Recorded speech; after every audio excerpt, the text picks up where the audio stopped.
to Down Your Unders. Down Your Unders. Review and dissection of content from some of the sharpest minds in the game. Hosted by Adam Camilleri. Art of War. Down Under.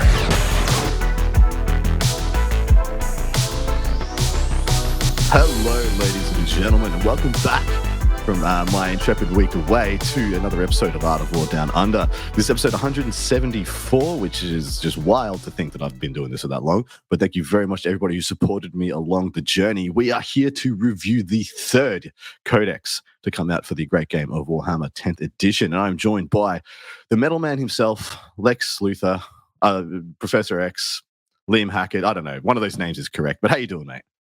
Good, man. I look more like Megamind at the moment, to be honest. The head's bulging. Let's go. And we got the Necron Codex. We're going to be reviewing it to the best of our ability from cover to cover. There are some things we can gloss over here, and wanting to get an entire Codex review into one episode of my show isn't always the easiest thing to do. There are some things here that have stayed exactly the same as they were previously, and there are some things that have minor tweaks. I'll be relying on the great Megamind to give us the rundown of what is noticeably different, what has stayed mostly the same, and jumping into all the hot new detachments and rules therein. But there are a lot of changes in addition to data sheets. We may not get to the data sheets, and if that is the case, we do apologize, but there is a lot to get through for this bad boy. And if you want the part 2 of this amazing podcast, that being the one you're listening to, good for you. Over to Patreon, Art of War Down Under, and get the part 2 there, which will be the lovely Liam Hackett and I disseminating the questions of our patrons, reviewing a couple of lists and writing a few as well. But my man, tell us about the normal blokes. How are things going there? Things are going good. So I've been overseas the last couple of weeks, similar to you, my friend, over at the World Championships of Warhammer, and then exploring South Korea with my lovely wife, which was an awesome trip. Yeah. But now that we're back, we're going to be diving straight into the normal blokes. Yeah, as usual, you can find us on Spotify, wherever you get your podcasts, and we also pop some stuff up on YouTube. We're going to be having an episode also about Necrons and AdMech coming out pretty soon, so please check us out. Beautiful. And for those following along us at home in post, we do apologize that this came out late for anybody wanting it live, but I thought it was best to wait until the points came out. I had a pretty reliable date of when the points would go live, and so we postponed this episode in order to get it as relevant and as poignant as possible. So starting off, people at home, if you're coming back and re-watching this, weeks, months, possibly years, or future, I have no idea. Page 73 is where we'll be kicking off. But the first thing we always do when we're talking about a Codex review is to give our hottest of hot takes. So, Liam, going cover to cover through this book, what was your first impression? So my first impression was that they've just changed how Necrons play. So, normally when you read a codex, previously, like you're opening Tyranids Codex and there's still a Horde build, there's still a Monster Mash build, etc. There's still like an MSU Burrowy build. Necrons, this is the first codex I've read in a long time where every way that Necrons played before doesn't work anymore, but there's lots of new, hot, exciting, spicy ways to play. So exactly. I felt like I was actually reading a different army. Well, exactly right. It's the first time, isn't it? So you said that exactly what I was going to say. Space Marine Codex came out. The Gladius is still alive and well. Nothing wrong. Did not change. No goalposts were shifted. No fundamental rewriting. It was just the same, and more got added on. Tyranny is exactly the same as well. The Invasions fleet's still there. Everything that you loved in the Index is still there, and then more got added on. This is a fundamental reimagining of how Necrons play, and straight up, I'm not sure there's a single build from the Index that has survived. I think it's completely fundamentally different from the ground up. Very much so. And I think quite a lot of people's commentary online is really centered around that, either positively or negatively, where people are very much focused on the fact that how people used to play is dead. I'm not going to sugarcoat that. It's dead, but I'm super excited about the new options. Well, exactly right. So one, and no offense to Necron players out there, it was getting pretty boring. That Silver Tide, here's my Unga Bunga Lichguard and or Necrons 1 or 2 of, and either you could kill them or you couldn't in enough time before they won the game. It was very... 110%.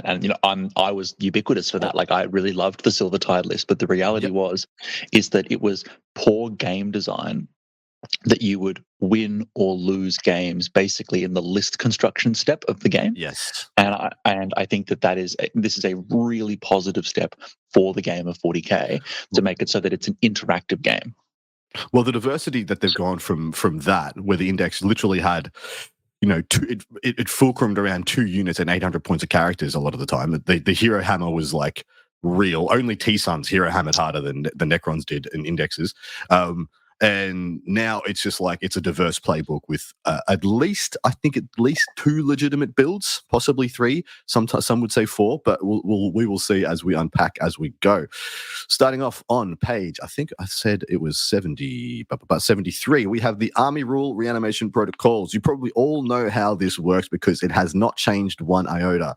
But Liam's here to tell us how the application may have changed, because I guess this thing was not so much sprinkled liberally like Salt Bay from a great height. It was painted on with the thickest, not thinned down paint onto data sheets here, there, and everywhere. It was shot out of a paint cannon onto every surface that possibly existed. It was just scattershotted against the around Mission Protocols. It's the same, yeah. Yeah. So the ability is exactly the same.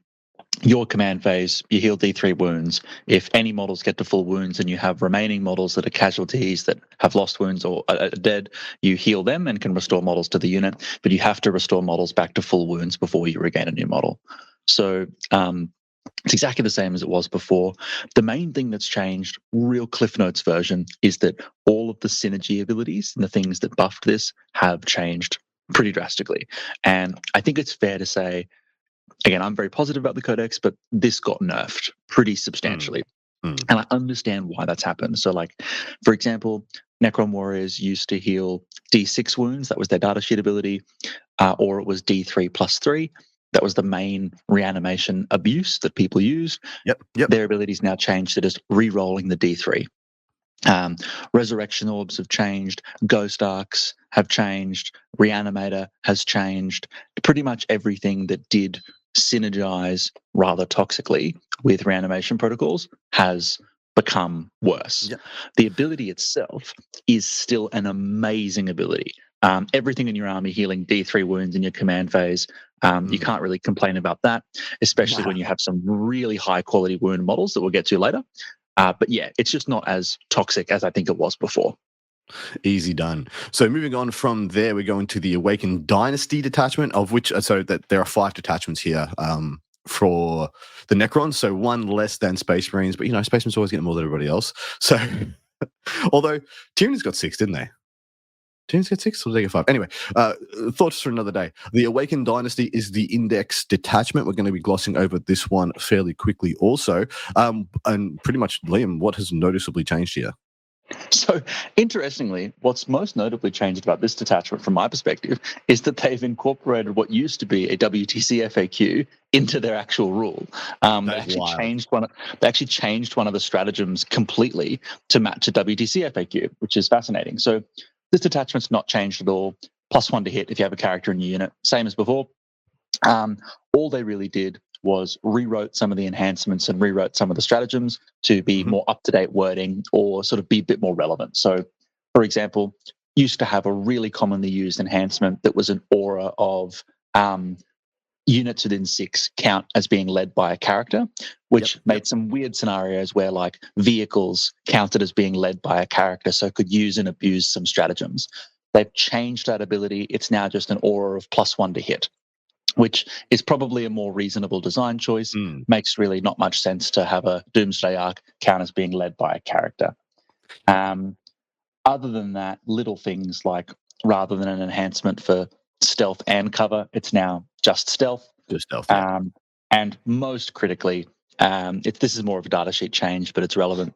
That old Transcendent Catan can no longer take an enhancement. So you can no longer get the 4-up Feel No Pain Transcendent Catan, but it's okay, because they all have a jolly Feel No Pain now. They just got it on the data sheet. And I suppose that's how we're probably going to incorporate the data sheets in this. I'll probably ask you, mate, what are the most relevant data sheets to this detachment, to this XYZ build, or what looks like it's going to shine, via... I think it's probably going to be more organic if we just sort of touch on it as we go along, yeah? Yeah, exactly right. The Awakened Dynasty, does it hold up? I think it does. I mean, your detachment ability here is +1 to hit, right, for squads, and Necrons have some obscenely cheap characters. Like the Royal Warden is only 40 points. And now that fella, just to touch on that, gives you fallback, shoot, and charge. An S tier 40-point character, fallback, shoot, and charge for your squad, and pick a unit within 12 and pass battle shock, plus 4-shot damage 2 gun for only 40 points. Chuck him in a 40 squad, and points. in this Yeah. detachment, he also gives you +1 to hit. Look, I got to be honest. I think that is. I think Awakened Dynasty definitely holds up. Some minor stratagem changes and stuff too, but your, panoply of stratagems here is all pretty good. The one here that I think is really important is, like I mentioned, they used to have a stratagem in this detachment that allowed you to bring a character back to life on half wounds when they lost their last wound. And that was a good stratagem, but the problem is that if you got drastically overkilled, the wounds kept flowing over because the stratagem occurred immediately. Instantly, yeah. But they've actually rewritten the stratagem entirely now that they come back at the end of the phase. No 2+ roll, no 4+ roll. They just come back to life at half wounds at the end of the phase. This is actually a really potent stratagem now because big boppers like Illuminor Xeris are infantry. Imitate the Stormlord is infantry, stuff like that. And I think that having that stratagem to just guarantee, no matter what your opponent does, no matter what Titan shoots a character, he will be alive at the end of the phase is actually really good. It's a huge deal for a lot of the secondary games at the moment. I mean, everyone's taking Celeste, everyone's taking, Votan, dudes with deep strike that get back up on death. There's a Palatine that gets back up on death. Getting back up on death is a premium way to play 40k. It's a very powerful thing to put in your army. And now they do it now with the minimum T's and C's, where they used to have the worst T's and C's. So I think that's a really good upgrade. All right, moving on to the Annihilation Legion, the first of the new ones. And this, it's for the destroyers and the flayed ones and et cetera, et cetera. But the detachment rule here is each time the destroyer, cult, or flayed one unit from your army declares charge, you can re-roll the charge roll, full stop.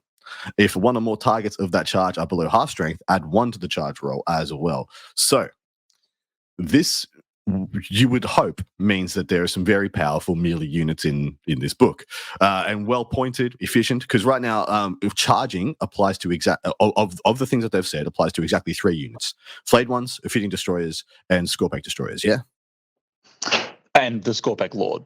So but basically 3 units and a boss man. Yeah, and 1 character is all this legitimately applies to. Sure, it applies to destroyers and heavy destroyers, but you're charging with them. Why? Let's get to the exactly rest. Right. Yeah, let's get to the rest. Sorry, go. Look, all I was going to say, right, is there's 8, including flayed ones, right? There's 8 destroyer cult units in faction Necrons. 4 of them are slappy and 4 of them are shooty. And your detachment rule only benefits 50% of those. 50% of it, yeah. So overall, that is not a good start. Yes, we're off to a rough one already. Give us the first of the enhancements though, mate. So we've got 4 here. The first one's Eternal Madness. Basically gives the unit fight on death on a 4+. Pretty spice. That's actually pretty good. A lot of the things we're going to talk about, though, going back to what you said, where we are making the assumption that there are some really hard slapping Necron units that are efficient, good points cost, and potentially durable, which is an assumption that might be incorrect. I did kind of set us up pretty good. But anyway, Eternal Madness will run you 25 points for the privilege, by the way, but continue, mate. So obviously that's pretty good on a big unit of Scorpex, but important to note that it all has the caveat, like most of these abilities do, that it's if you have not already fought this phase. Yeah. So charging in, which is your detachment ability buffs, if you do that, you don't get any benefit from this enhancement. The next one is, again, for the bearer's unit.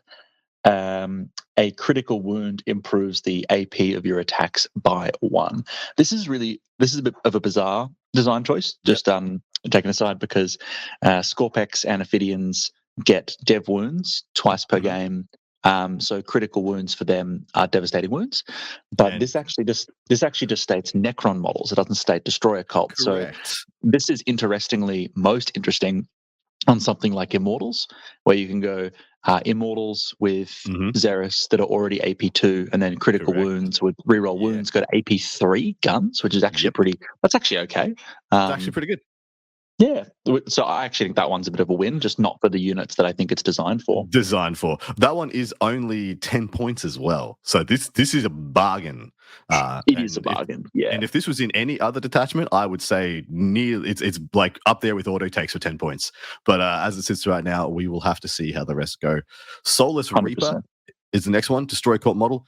Each time an enemy unit is within engagement range of the bearer's unit is selected to fall back. Roll a d6 on a 3+. That unit cannot fall back this phase and must remain stationary. Once again, that's actually a pretty spice ability. It will run you 20 points. Is this any good? That's a win. There is no restrictions on it. It works on fly. It works on Titanic models. It works on everything, right? And like I said before, this one is pretty sick because you take it, obviously, Scorpec Lord, big unit of Scorpecs, you run them on in, and you can actually tag a lot of stuff. There's a strat later that synergizes as well. We'll touch on that. I think this is I think this is in the build around. If you are taking this, I think this is one of the best things you have going for you, because it legitimately synergizes very well with rerolling charge rolls. You don't want to fail and not make it with this unit, and you want to get in, tap as many things as possible, and try and shut them down, lock them out. So I think this is extremely powerful. 100%. What's the last one? Last one is Eldritch Nightmare. Awesome name for an enhancement. Awesome name. Oh yeah.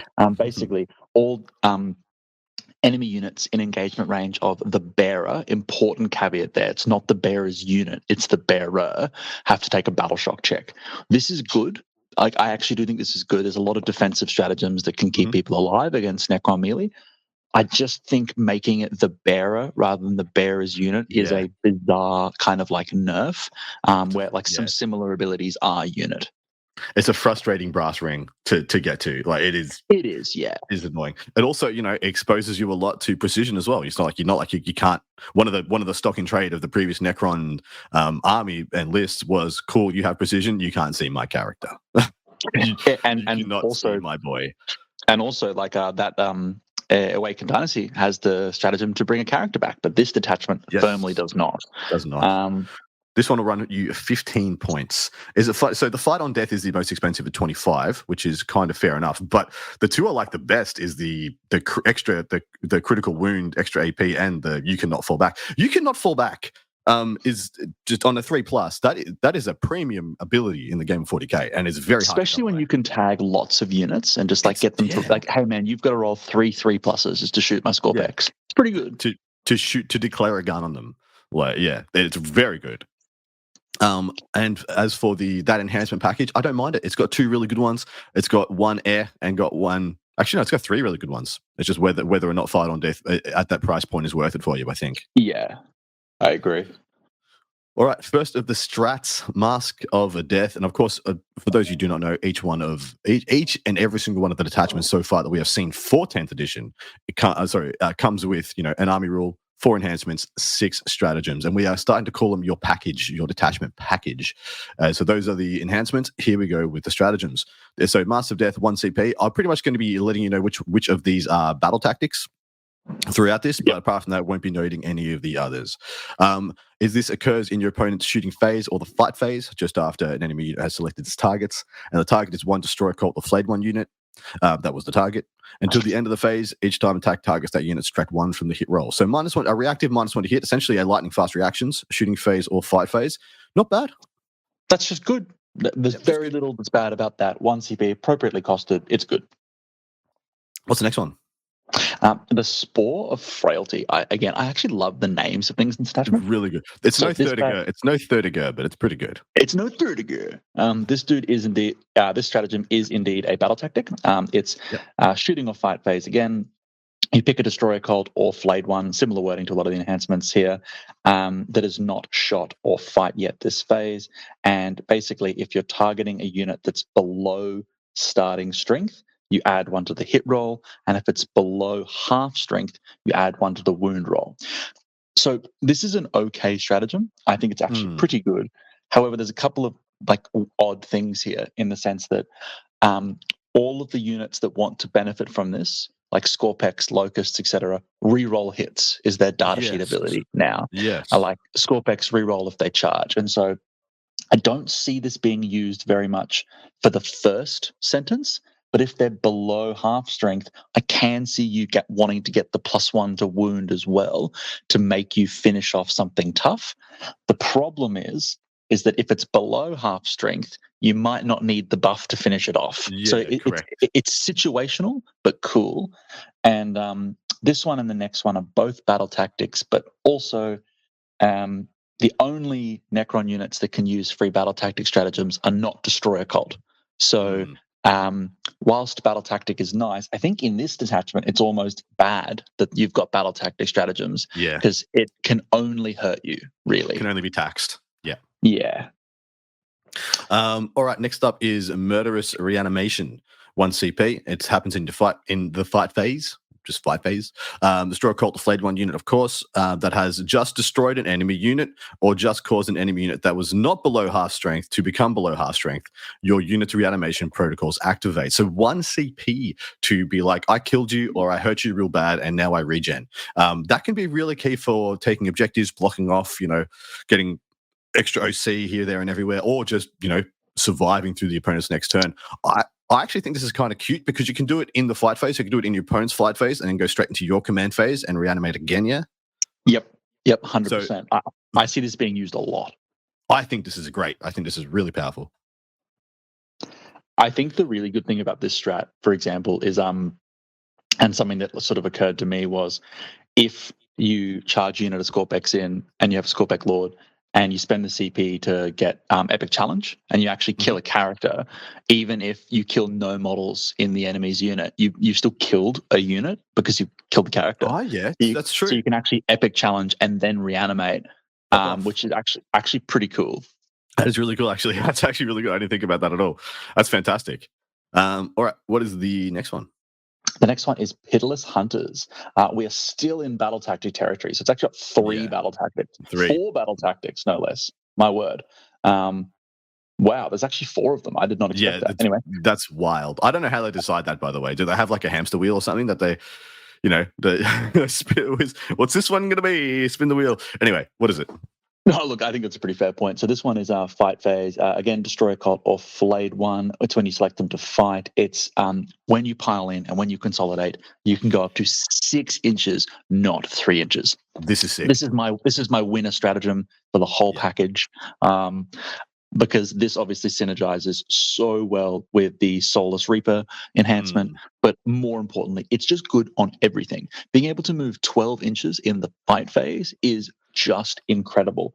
And I think the crazy thing about this is because it works on flayed ones, you can do some disgusting stuff where you just have a 10-man flayed 1 unit charge turn 1 because they infiltrate and just 12-inch move and just wrap something. Like, honestly, if you get a charge off on an impulsor or something, your 12-inch move will mean all 10 of those bad boys are going to be wrapping that thing in base contact and making life really, really bad for your opponent.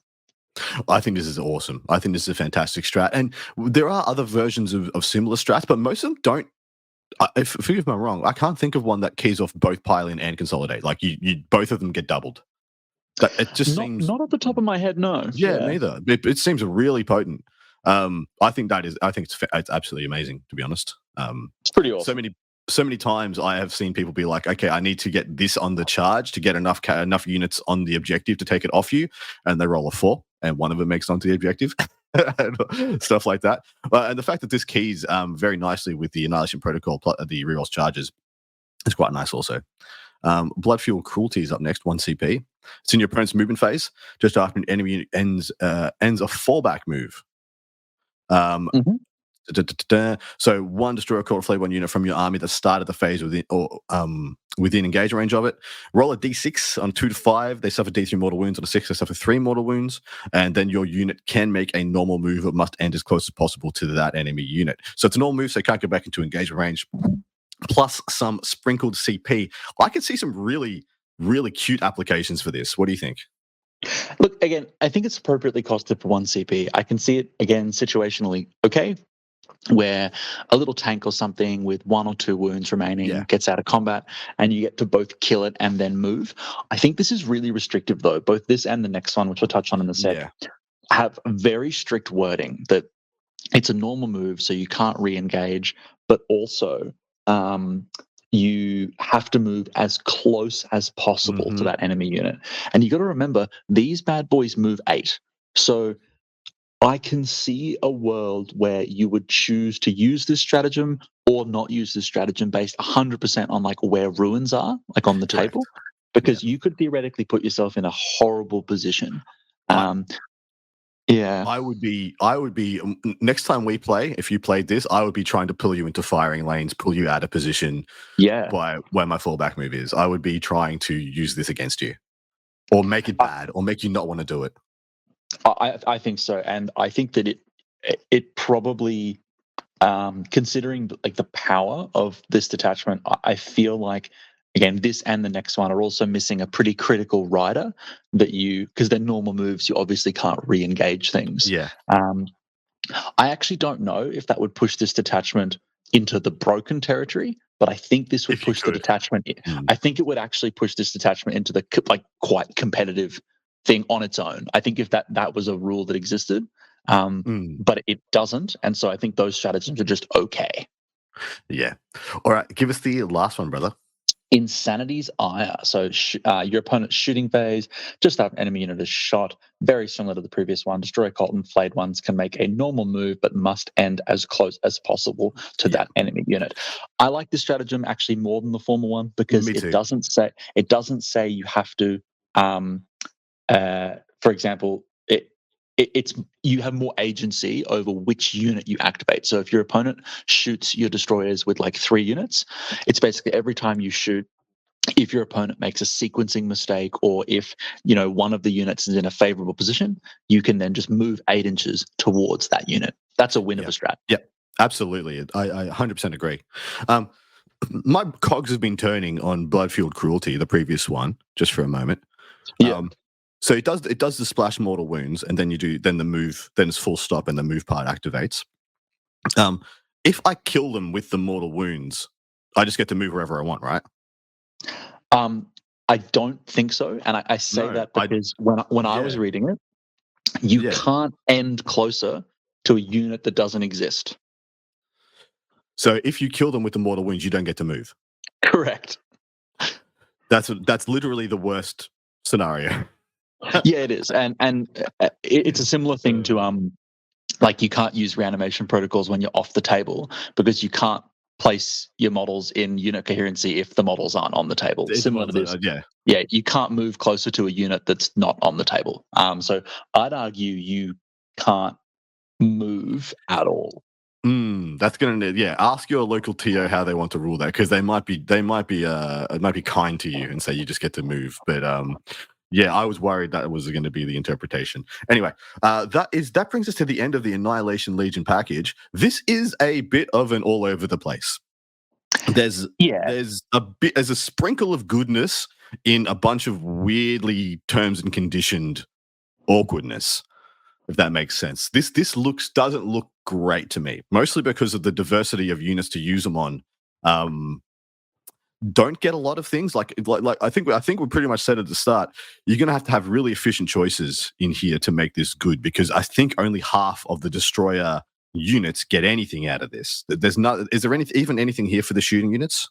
There is absolutely nothing here for the shooting units, which also includes 2 out of 3 of all Destroyer Cult characters, the Hexmark and the Locust Lord. So if you play into a matchup where you don't want to charge them, World Eaters, your detachment doesn't do anything.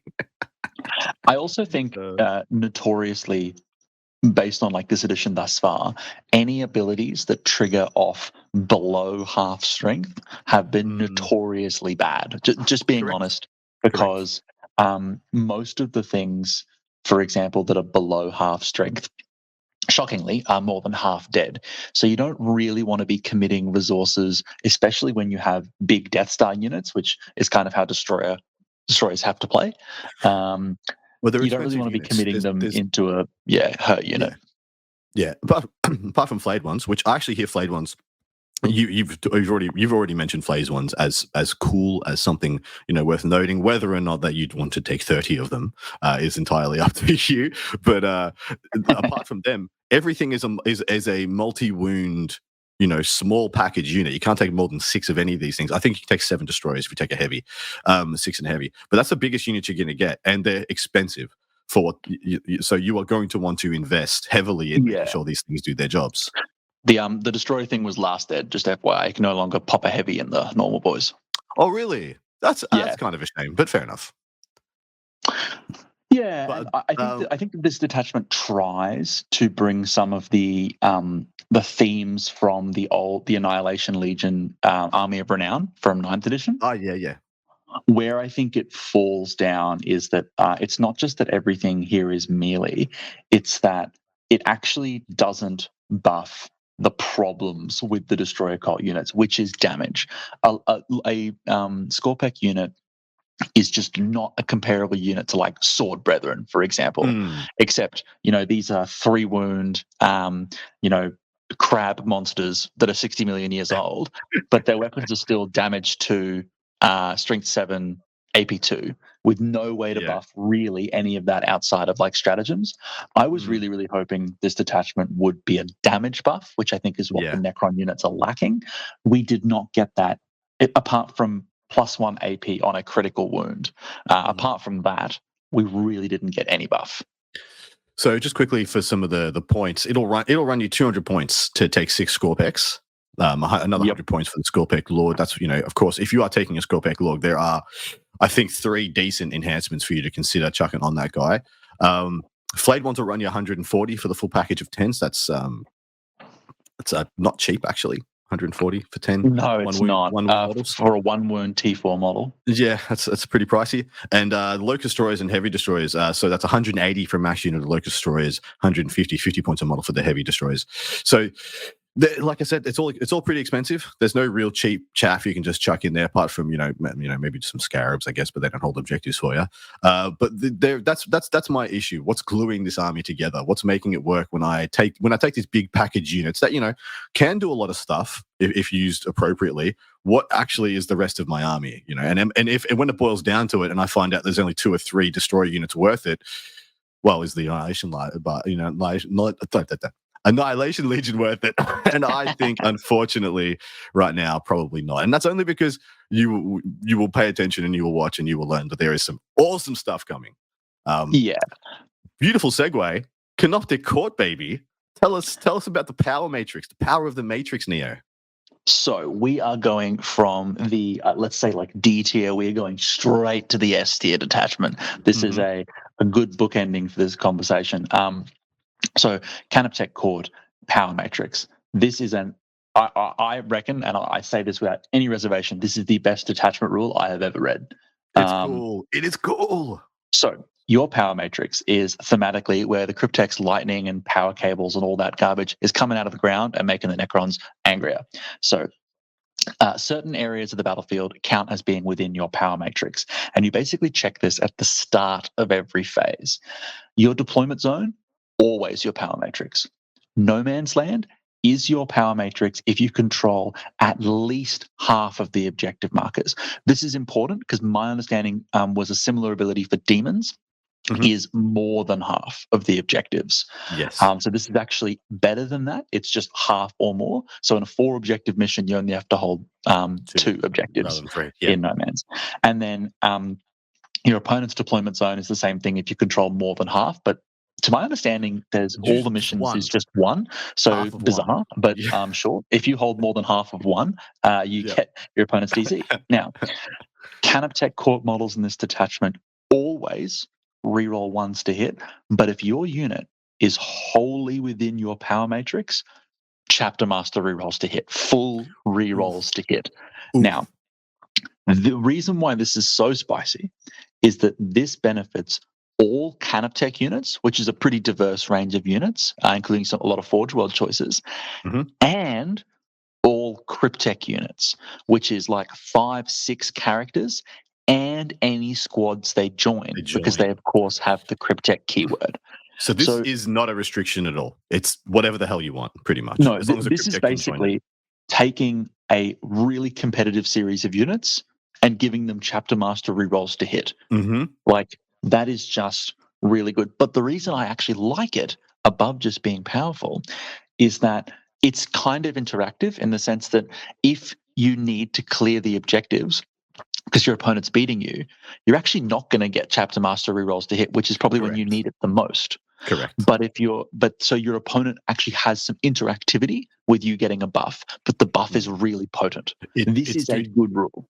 It's an unabashed win more, just slapped on there. If you are winning, you are more powerful, and I actually respect that. But the only reason it works is because it's end of phase. End of any phase Absolutely. you activate. So you might not have it for the shooting phase, but you might get it for the charge phase. And something that's really interesting about this ability that came up as soon as I read it is that all of the sticky objective abilities this edition say that your opponent only unstickies that objective at the start or end of any turn. So against Necrons, abilities like Custody, sticky objective ability are actually really potent because it means that if you sticky it, I don't get it back till the end of the turn. So my shooting, my fight phase, I just don't get it. Yep. I love it. I think it's fantastic. I think it's got a nice push and pull to it, and the power is amazing. I mean, can you believe that they nerfed Oath of Moment and then they gave you this? I'm just joking. But it's honestly such an incredible ability. All right, jumping into the enhancement package, Dimensional Sanctum, Cryptek model only, straight up. Models in the Bearers unit have the infiltrate ability. Bajinga, that is a baller ability. So, I like how you can use so few words. Like it's the smallest enhancement words wise, right? Possible, and it's just the best. Like it's just so good, so incredibly good. Rocks in at only 20 points. Why is this cheaper than Fight on Death? We will never know. Dude, you would pay 40. You would legitimately pay 40. I would pay 40 for this. Crazy. This is really amazing, and depending on how like the order you want to do this in, there's like a clear winner for this enhancement and this package. Do you want me to touch on that, or what do you want to do? Let's go. So look, just diving right in, this detachment is the Wraith detachment. Let's be realistic. Yeah, it is. Wraiths are the winner of the new Necron Codex. Their points remain unchanged. They gained an extra wound, and Technomancers, the Feel No Pain character, can join these units. So you now have a 4 wound, 3 up armor, 4 up invo, 5 up Feel No Pain unit, rocking in at only like 36-ish points a model, like 220 for 6 of them. So it's still 24 wounds of that incredible profile. Coming back to life. Yeah, coming back to life. Goodness. They do fly over mortal wounds. They've got damage to attacks, and now the guns are free, so they've got pistol weapons that do dev wounds. There's very little not to like about Wraiths. But they move 10 now rather than 9, and they're beasts, so they can bust through walls. But most importantly, now you can infiltrate a squad.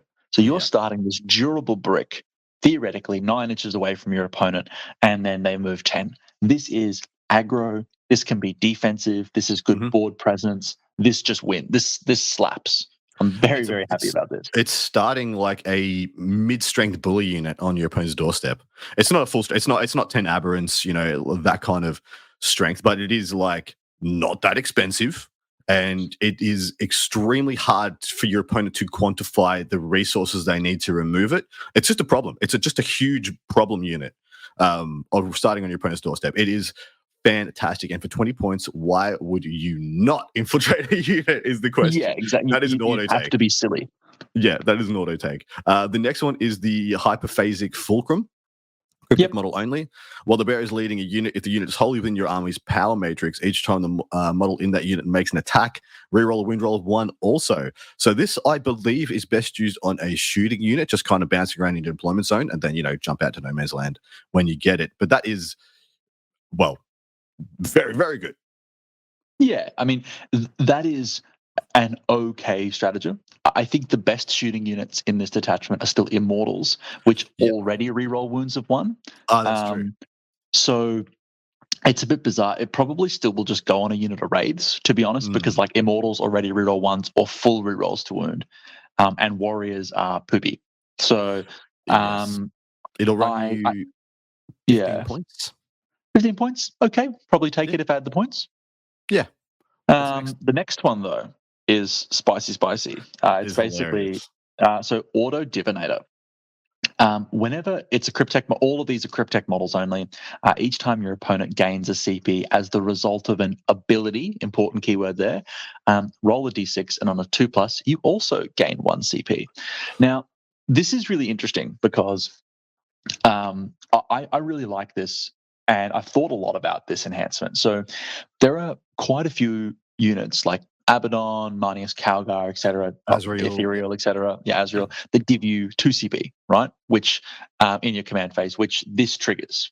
Okay, and also like Gretchen and Gene Stealer Cult. So many factions have this ability. Now, normally, if opponents, in my experience, if opponents don't get the extra CP, disproportionately those players play tactical. So you can do something really interesting with this auto divinator where you can actually try and like match your opponent and change your approach game on game at an event where if your opponent has a CP regen character, ironically like Imitek the Stormlord for Necrons, I feel like they're probably going to play fixed because they don't get any benefit from the CP from playing tactical. But if they have a CP ability, now you do as well. You can go fixed. So you can match them and like try and do what they're doing, but do it better. But if they don't have a CP ability, you can just play tactical as normal. And oh well, this is 15 points that doesn't benefit you this game. So it's actually kind of interesting where you can kind of like get CP regen in some games, but not in other games. What I think is cute is just how the auto divinator has activated the Megamind, and because you went straight into the tunnel of psychological chess matching. I really like that sort of stuff. I really like it too. I'm taking nothing away from you. I think you're exactly spot on. I just found it amazing how deep you went instantly, because you're right. As soon as you started saying that, I'm like, Mel, I really get to influence my opponent's willingness to take fixed over tactical, and I benefit either way, kind of. Yeah, exactly. Yeah, really cool. All right, the last one is the Metalodermal Tesla Weave. That's not the best name. Actually, I like it. Never mind. Cryptek model only once per phase. When an enemy unit selects the bearer's unit as the target of a charge, roll d6 on a 2 to 5. The enemy unit suffers d3 mortal wounds. On a 6 to suffer 3 mortal wounds. Never heard of you, Metalodermal Tesla Weave. You suck. So 10 points. Look, 10 points. For 10 points, I'd probably take the other 3, right? I'd probably take the other 3 before this one. The only thing that I kind of like about it is that it can go off like multiple turns, but it's still once per phase. So it's okay. I guess. What's this mystical unit in 40k that isn't Necron Warriors that's getting charged more than once and surviving? Exactly. Look, Wraiths maybe, but realistically, the other 3 are better. So. Absolutely, they are. In fact, the other 3 are, well, the best. The first one is the best one, and the first one is an auto take, auto include. Never leave home without it. If you didn't take it, please explain why. I want a 1,000 per word dossier. I want pictures and photos. If you are not taking infiltrate, tell me why, and then tell me who hurt you. Yeah, exactly right. All right, mate. Let's get into the. Sorry, you go. Yeah, all I was going to say is this stratagem package. If the previous stratagem package was the Necrons waking up after a long sleep, this stratagem package is them being firmly awake. They are caffeinated. They are Red Bulled. They are ready to go. This stratagem package is money. I am very much open to a Red Bull sponsorship, by the way, Red Bull, if you're listening. Canoptek Court gives you wings. Let's go. It does. Let's go. So, look, diving right in, there's a bunch of battle tactics here. One is not the first one, touch on that in a sec, but the first one is Curse of the Cryptek.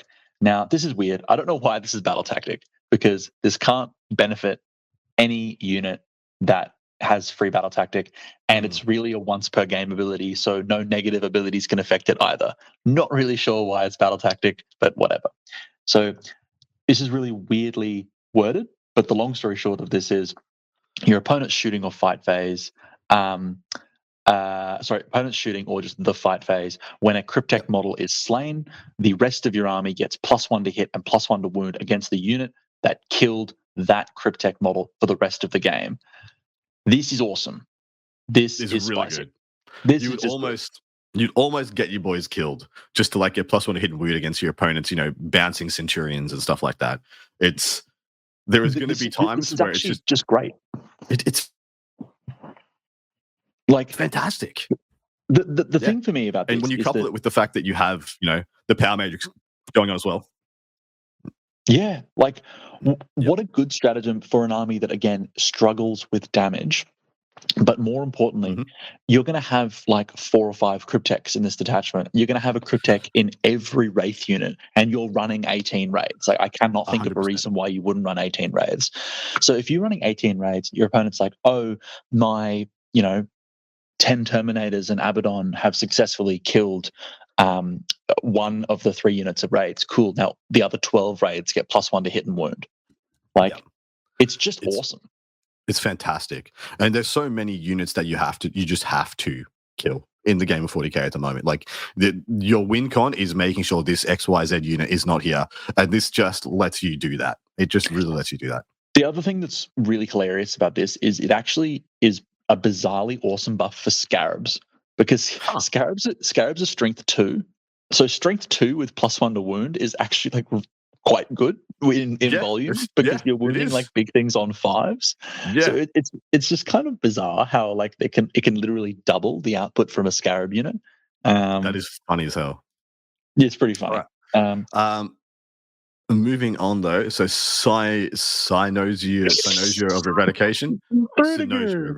Cynosia Eradication. It totally is the 30-go. This is a 2 CP strat, so big things. At the start of your shooting phase or at the start of the fight phase, 1 Canoptech or Cryptech unit from your army that is wholly within your army's power matrix.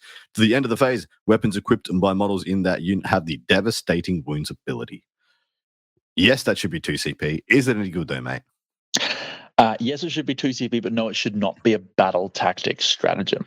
No, so that's going to be 3 CP.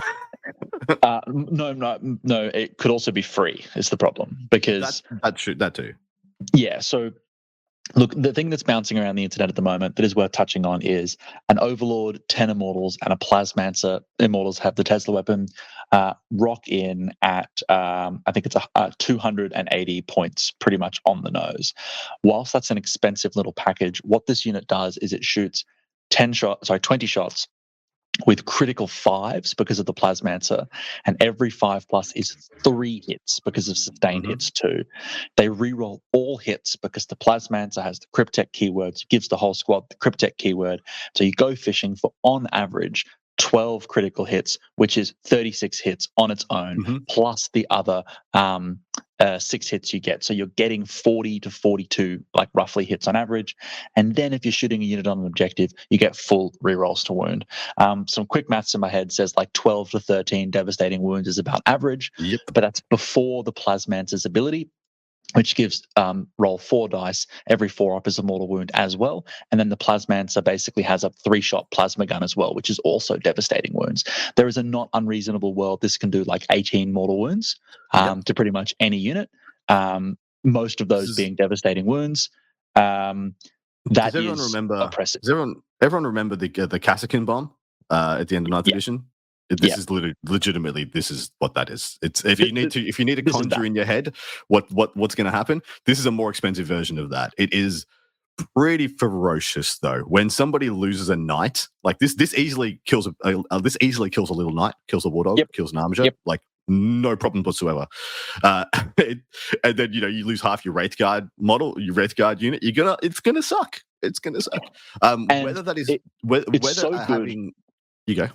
So sorry, Matt. Sorry, I totally interrupted. But look, I think this is just a bit too good, to be honest. And I say that because obviously they nerfed dev wounds the way that they did, in the sense they don't flow over anymore. But all of these attacks, apart from the Plasmancer, are damage 1. So we're basically back to just doing mass dev wounds like we were before. Which is just there's no target that this is not effective into. Agreed. It's just never going to be the wrong thing to do. For 280 points and only essentially, can you take multiples of this package? You could probably take 2, but is it even worth it to take 2? I don't know. So full disclosure, I'm going to an RTT on Sunday, and I am taking 20 Immortals because there you go. Because I think that this stratagem package has so many good picks, but you're going to have games where you just want to dump them all into damage. And when you do, you can do the stratagem twice. It's battle tactic. So one of the units goes boom, and then the other unit does the stratagem for free, and suddenly you're dumping 36 devastating wounds on anything on objectives. You can kill Abaddon and 10 Terminators outright with devastating wounds. Not even that wild. That's on average math. It's not even that wild to consider. Yeah, and I think the other thing that I love about this is that the Immortals with full rerolls to hit are actually a pretty oppressive Overwatch unit as well. Yeah. You don't really want to be moving around near that unit. Honestly, amazing stratagem. If I was writing this, I would not make it battle tactic. I would make it. You have to always pay 2 CP for it. Well, this is obviously the one. This is the one that GW probably didn't see coming, because there's no reason for the best immortal unit to be in the Canoptic Court. Correct. And it's actually it's just the best shooting unit in the whole book. It's the best shooting unit in the Codex, is what you just described, and one of the best shooting units in the game. And there's no reason for that to be in the Canoptic Court. It could have, really added a lot to any of the other detachments. But the fact is, this is just like the cherry on top for this one. Firmly agree. Yep. Extremely powerful, and it's probably the thing that puts it over the top, because it was already the detachment that had the thickness, the wounds, the reliability, the durability, and the jank, and now it does have the damage check as well. And you and I have both already described this as this is the truly holistic detachment in this one. You think it's just, okay, cool, it's just Canoptic, but no, this is holistic. This does something for everything in the book almost. There's very few units it doesn't benefit. Yeah. All right, Solar Pulse up next. Love it. So this is awesome. Cryptek unit from your army. You pick an objective within 18 of that Cryptek, and then for the rest of the phase, all attacks made by your army against enemy units within range of that objective marker gain ignores cover. This is cool. Good. Because even though the detachment ability does literally nothing for things like Locust Destroyers, this, of course, can give Locust Destroyers ignores cover, which is something they really wanted, because they're only AP2. AP2. This also benefits your Immortals. This benefits everything. And it's a pulse on an objective for a whole phase. So this doesn't necessarily just pick an enemy unit. This picks an objective marker and go, I want to try and clear this objective marker this turn. Good. Correct. It's just a good strat. And what I love about it is that it keys into, your power matrix, taking objectives and turning on and activating more parts of the board. It is just in sync with what you want to be doing anyway. 100%. To activate your army. So yeah, I do love how the synergies are overlapping already. Reactive subroutines for 1 CP is up next. It's in your opponent's that last one was not a battle tactic. Sorry, I thought it might have been. No. Your opponent's movement phase just after an enemy unit ends a normal advance or fallback move. 1 Canoptic unit from your army that is within 9, you get to make a normal move up to 6 reactively for 1 CP. We've already seen this be a very good stratagem for a bunch of different other armies, and this will be no different. I think it's going to be very potent. This is, again, awesome. And, your infiltrating unit of raids can now move back if they're being aggro, or move forward, which is pretty funny. But I think maybe one of the unintended consequences of this is that raids do mortal wounds when they make a normal move and move over an enemy unit. So one of the issues that I've seen come up is you can potentially do up to 7 mortal wounds in your opponent's movement phase if they get too close to a unit of raids, which I don't think is intended, because my understanding is that for Gene Stealer cults, the biker boys, the jackals, they had a similar ability that allowed them to move 3 times a turn, and they nerfed that into the dirt. They did. So I feel like that's not intended, but currently you can do some mortal wounds and get away for a CP. You have to jump over you have to move over the unit with your unit, yeah? Yeah, and so I think this is one of those things where you have to discuss this with your opponent or the TO, because a lot of events play it as if you're less than 4 inches away, for example, you can move 4 inches forwards, go 0.001 inches over your opponent, and then move 2 inches back. And so you count as having moved over the enemy unit, and so you can do some sweep mortals. That would be a feel bad, but at least you have to, unlike the jackals, at least you have to move over the unit, right? At least there's a little bit of control there. If your opponent is 9 inches away, they can just be like, well, I'm not going to let you move over any part, we're going this way instead. Exactly, stuff like that. But 100% something you should be aware of, people at home, and tell each other about the stuff. What's the next one? Counter temporal shift. 1 CP lone op. That's the long and short of that one. So Really when you're good. targeted in the shooting phase, it's any Canoptech unit can't be shot by models outside of 12s, not even units outside of 12. Now, Imagine, getting that immortal unit into a premium position on the board, it blowing doesn't up work on someone's. immortals, Adam. I was about to say, Doesn't and work then you're on going to immortals. realize it doesn't work on him, and that's why Liam's here. But I think the crazy thing for me is I actually think the biggest winner for this is actually not wraiths. It's the scarabs and the doomstalker. So scarabs, just as a quick touch on, they do everything they used to do, but they're an inch faster. They reroll all hits in this detachment, but also they now get 1 OC rather than 0 if they're within 6 inches of any Cryptek model, which shockingly is going to be like all your characters in this detachment. So for 80 points, you can get 24 wounds of OC1 goodness that you can just throw onto an objective out in the open and then 1 CP lone op them, which is fine. Your opponent's not really scared of the scarabs, but if they move within 12 of the scarabs to shoot them, you're in Wraithen range. So then you get charged by all the raids or shot by all the immortals. This basically forces artillery to just not be able to clear an objective. And in this detachment where everything's fast and durable, this is just really potent. I can see myself using 5 CP on this in a game against like Tau. It's crazy. It's crazy that they gave this army lone op. I think it's actually pretty crazy. It's so nuts to me.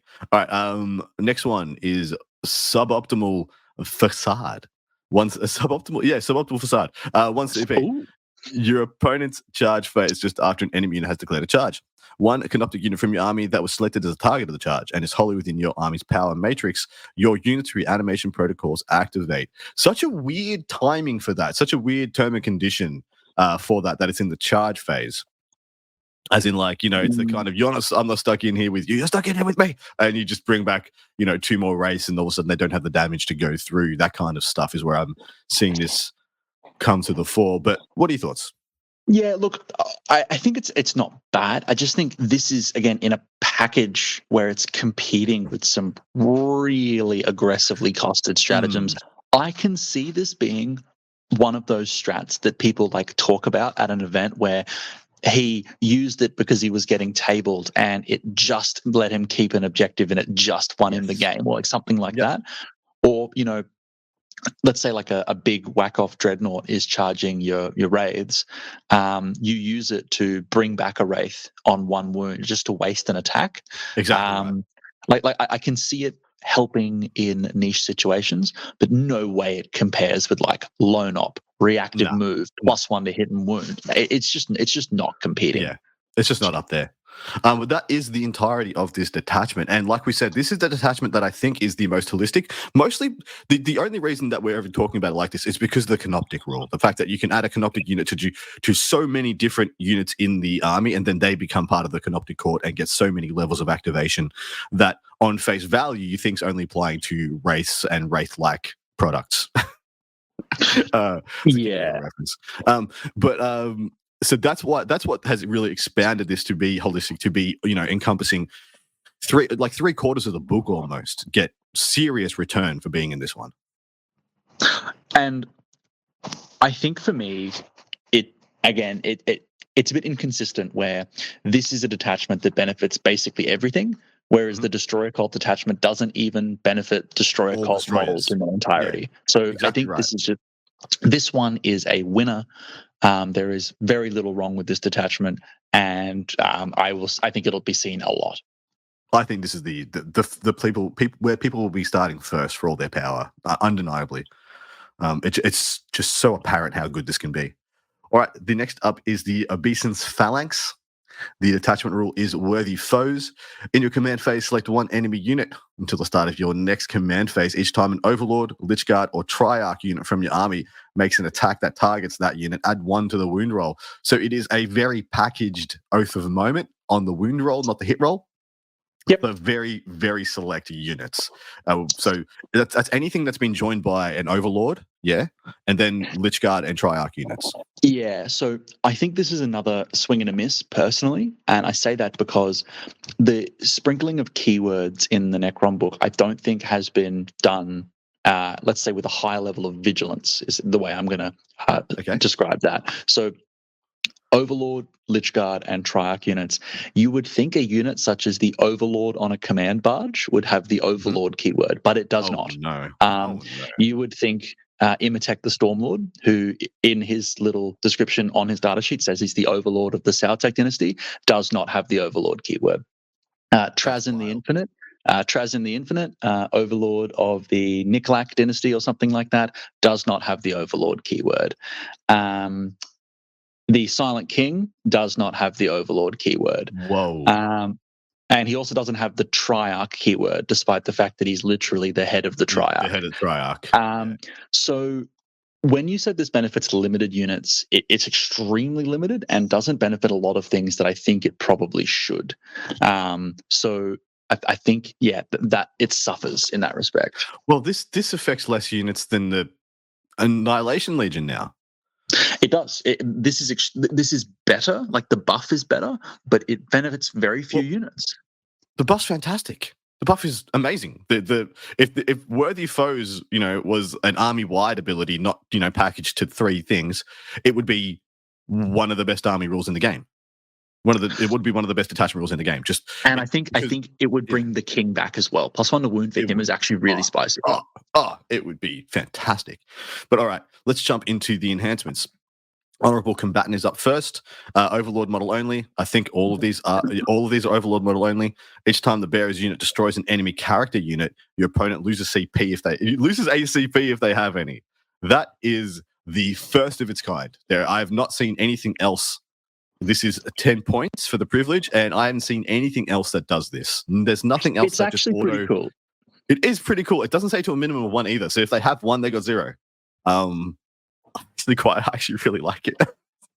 And see, I think this is funny because it doesn't even say in melee; it just says destroyed. So you can do some funny stuff, just chuck an Overlord in some Immortals, and if you take the last wound off a character, your opponent loses a CP.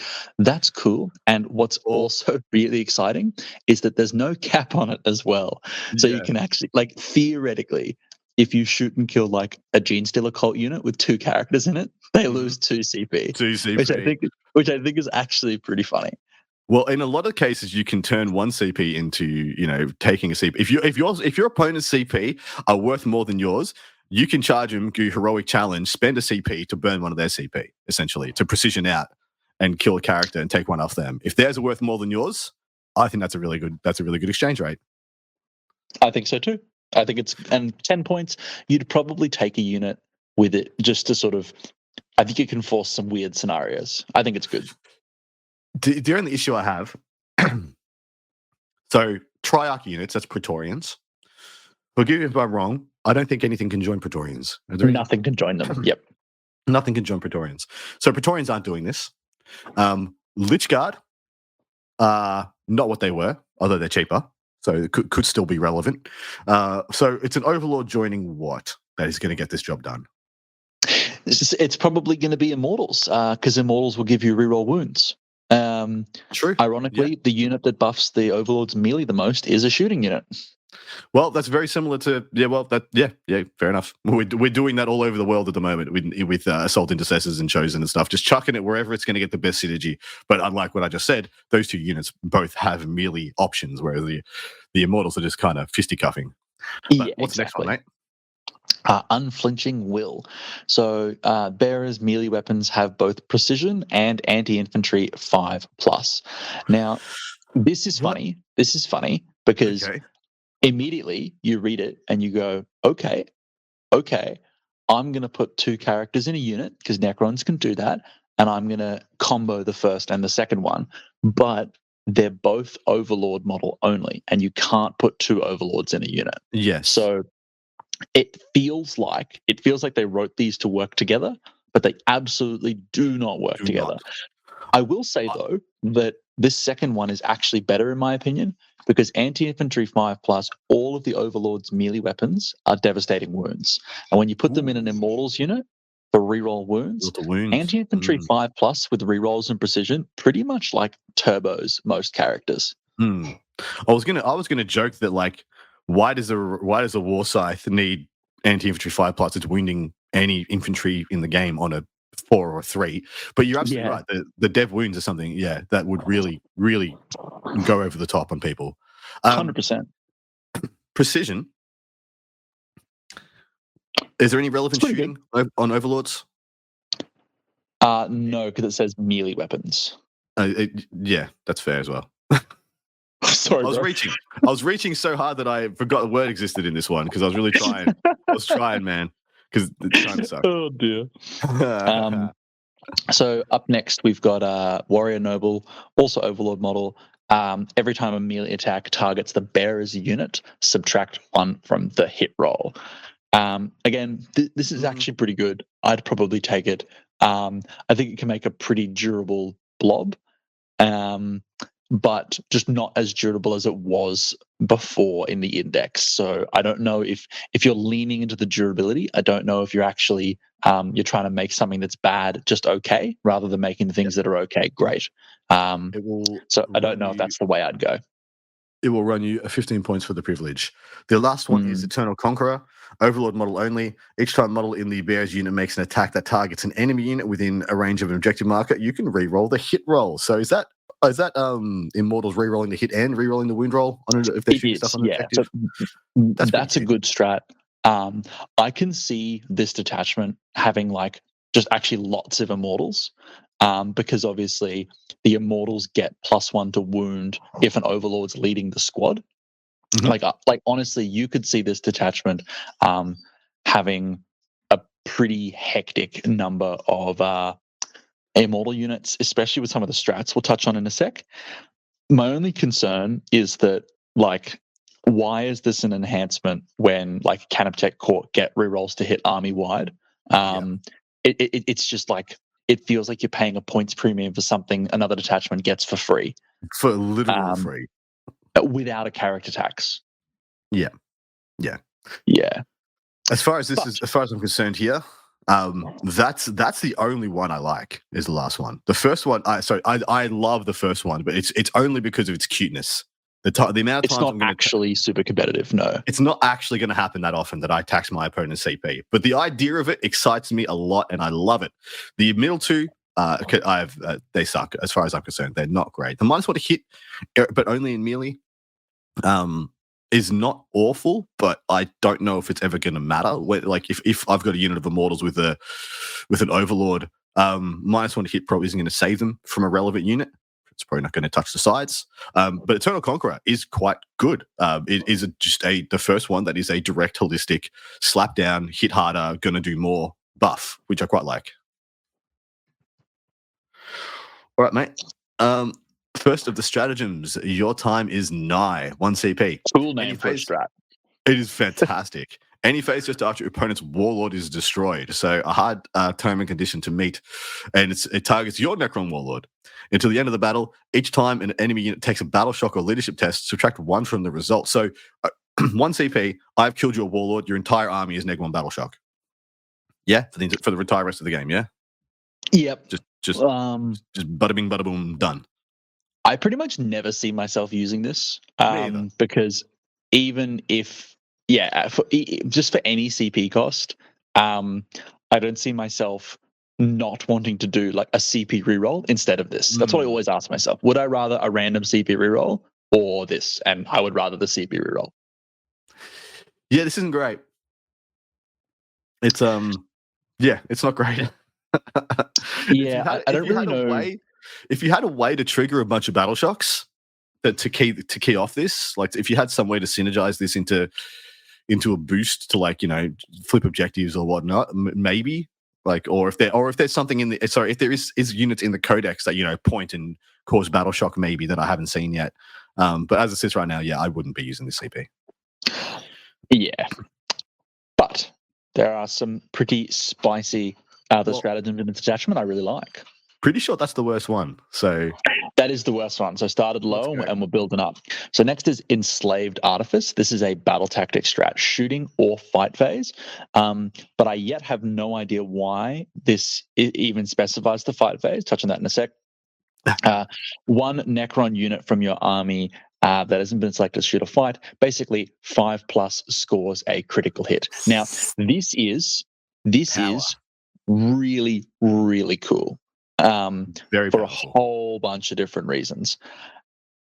1 CP critical 5s is something, again, you're going to use this 5, maybe even more times a game, because there are lots of shooting units that have lethal hits or sustained hits. Mm-hmm. And I can honestly see you just procking it over and over and over again. Even some little late game things like an Annihilation Barge, for example, just making their Tesla weapon go off on 5s is a really big deal. 20 Immortals, either the Tesla or the lethal hits going off on 5s, awesome. And because it's battle tactic, you could be doing this twice a phase for 1 CP. Really, this is actually just an excellent stratagem. Back to the enhancements. Eternal Conqueror giving you 4 rolls to hit if shooting something on an objective marker. Yes, you really get to put these two together and have a really beautiful shooting package. A really good shooting package. I actually think the funny thing about this is that it benefits units that are, it's just Necron units. It's not Overlord. So you can do some weird stuff like the Transcendent Catan has sustained hits on his melee attacks. So 1 CP, you get double the number of sustained hits now, a pretty reasonable spike potential on 5 to 8 attacks. Yep. There's like lots and lots and lots of little examples. Silent King's melee attacks have lethal hits, so 5s, auto wound. Lots of little examples where like this actually benefits. I like it a lot. I think this is fan-freaking-tastic. It's really good. Nano Assembly Protocols, 1 CP is up next. Your opponent's shooting phase or the fight phase just after an enemy unit has selected its targets. 1 Necron's vehicle unit from your army that was selected as a target, and you get -1 damage. Premium. Is a Silent King a Necron vehicle, mate? He certainly is a Necron vehicle, and this is the detachment I feel like he wanted to be in for +1 to wound. He might not get the +1 to wound, but he does get -1 damage, and that is just really, really good. This is literally the Overlord of Overlords. Why doesn't it not have the Overlord keyword? And yeah, that's 100%. You've checked that. It's 100% confirmed. Yeah. Yeah, I have, unfortunately. Yeah. That just frustrates me. Hopefully that's just a miss, and he gets it in the next FAQ or something. But this is good, right? Apart from the Overlord, I hear very good things about monoliths. I'm not sure this is the monolith detachment. I think the monolith detachment is next, but some of the vehicles are looking pretty shiny at the moment. Apart from monolith and SK, any other vehicles taking your fancy? Look, I genuinely see a world where like a mech Necron army could actually be pretty spicy. Like I've always loved Ghost Arcs, but a Ghost Arc with -1 damage and a 4-up invo and 14 wounds is like a suspiciously durable profile for 120 points. Yeah, disgusting. And you could just do like 10-man warriors that got a bit cheaper with an Overlord in like each of those. Now that there's 2 Overlord models, you can take like 6 of them basically in an army. So you could do something like that. I think it'd be cute. But I think this is made for the Silent King. That's really what it's for. Yeah, fair. All right, what's next? Next we have Sentinels of Eternity. It's got lots of words in it, but it's basically a fight on death on a 4+ for Lichguard or Triarch Praetorians. That's exactly what. Yep, that's okay. But the fact that it's a 4+, just makes me it makes me skeptical to use it unless it's a really niche situation. I don't see it being widely used. Yeah, I don't love it either. I mean, at 4+, you got to. So, what I hate about this, and what I've hated about all of these so far, is that you have to use the CP before you know how many of your models have died. Exactly. So, this is what is always the TNC, and in this specifically in this detachment, I wonder if this is just not a non-premium way to spend a CP, unless it's like Angron's made it into 10 Praetorians and he's going to kill all 10, so you're going to get 50% return. But the worst thing that happens is somebody charges in, kills 3 guys, and one of them fights for a CP, and you're like, that was a crap CP. Because I've seen that happen a lot in 40k so The next up is Suffer No Rival. This is 1 CP as well. It's in the fight phase. 1 Lich Guard, or it's a battle tactic, sorry, also. It's a Lich Guard or Triarch unit from your army that has not been selected to fight. Until the end of the phase, melee weapons equipped by models in a unit have precision. So 1 CP precision. And I will say honorable combatants is when the taxing and taking away CP from your opponent is the bearer's unit destroys an enemy character model. So you can definitely try and punk him out with the unit as well as just the character with the precision strats. Is this any good though? So I really like it, and I like it because it's 1 CP and it's battle tactic. I can see this being pretty cool again on like Overlord with Lich Guard, but also the thing that I like the most about this stratagem is that you don't actually need the Overlord in the squad. So like little squads of Triarch Praetorians rolling around, you just happen to get in the right position to like punk a character is just kind of worth it for 1 CP. I think this is a bit of a win. I like the idea that because it's not an enhancement, you can have like 6 squads and any of them can gain precision at will. Dude. It's good. I almost think this is the one you tell your opponents about and rarely use, because this is the one you're going to say, look, all these guys can have precision. So hide all your characters behind walls, mate. Just all of them. Got to hide them all the time. Or I'll kill them. It's true, right? It's true. Yeah, it's weird. Yeah, I like it a lot. All right, last one. Territorial Obsession. Big fan. This is one I really like. This is your command phase. Now, this is important. It says your command phase, not when in your command phase. So it's before scoring. Premium. 1 Lich Guard, a Triarch Praetorian unit. Add 1 to the OC of those models in that unit. And if it's got the vehicle keyword, add 3 to the OC. Ooh, now, yeah.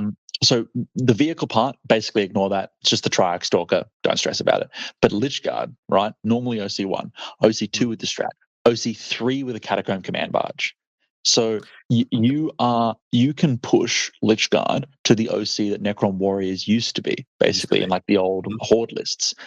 That is just good. I think that is a really competitively costed stratagem.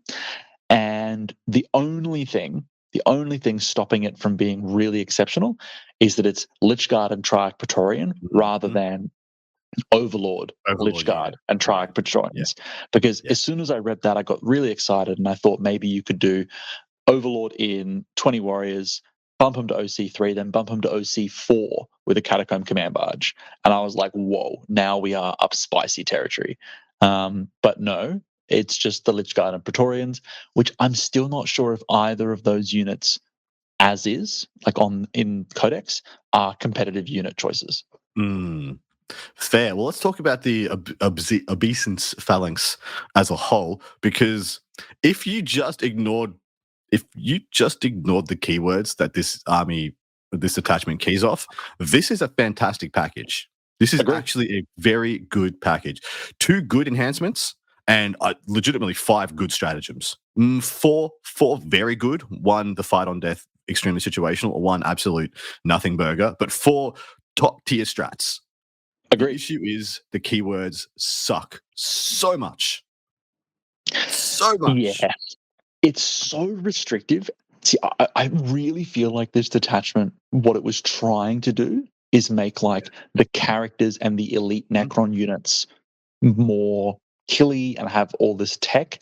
But what it did was it picked the 2 Necron units that are currently like the worst, I think, at doing what they want to do, and said, you're slightly better. And then it made characters, but a very niche selection of those characters better. I think if this was just a little bit broader, if they used a few less, if it was just like Necron character models, for example, character models or units led by characters get +1 to wound, this would be awesome. This would be like the Catan and the Silent King detachment. This would be like where you could build a mech or character heavy list that would be really exciting, but it does not work that way. There could not be a greater juxtaposition and example of what is correct and right about the Canoptic Court and wrong about the Phalanx. Because the reason the Canoptic Court is good is because it has a broad brush and applies to a multitude of different units with good, solid things. And then the Obeisance Phalanx has good, solid things applied to the smallest of small sandboxes. You get to play with such a minuscule portion of the book. It is. I think it's also ultra restrictive. it seems like an odd juxtaposition as well, that even though the Canoptech court again paints a broad brush and benefits lots of units, it's also chapter master rerolls to hit for man. every unit, right? Whereas the Obeisance Legion is pick one enemy unit, and then even then only a small subset of your army gets +1 to wound, not full rerolls to wound, just +1 to wound. And so I'm like, it's a worse buff on worse units and fewer units, and it's more restrictive. Everything about it's worse. It is, yeah.